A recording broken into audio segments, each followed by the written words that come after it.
સુરતમાં આવેલા ખાડીપુરે વેપારીઓના બે હાલ કર્યા છે। જાડી ચામડીના અધિકારીઓના પાપે આવેલું ખાડીપુર હવે વેપારીઓને નુકસાનીમાં ધકેલી રહ્યું છે। ત્યારે સુરતના આજે દ્રશ્ય જોઈ શકો છો કે વેપારીનો તમામ જે અનાજનો માલ સામાન હતો તે તમામ અનાજ છે તે પાણીમાં પલળી ગયું છે।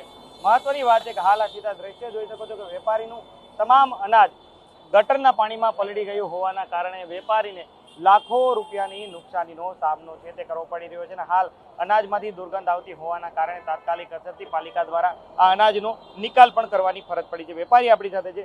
વડીલ, ક્યારે પાણી આવવાની શરૂઆત થઈ અને કેટલું અનાજ હતું? 7 તારીખે પાણી આવવાની શરૂ થઈ છે અને 17 થી 18 લાખ રૂપિયાનું નુકસાન છે।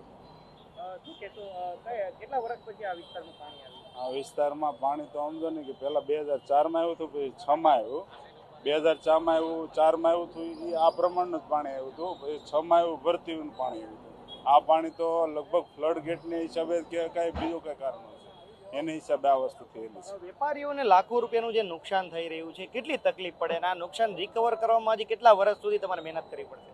માણા બે હાલ થઈ જાય, શું કરો હટાને એવી અમારી પોઝિશન રહે કેમ સમાજમાં। કેટલી મહેનત કરી છે આટલો ધંધો પહોંચાડવા? હા, એટલે એ દે ભોગવામાં અમારે ઓછામાં ઓછી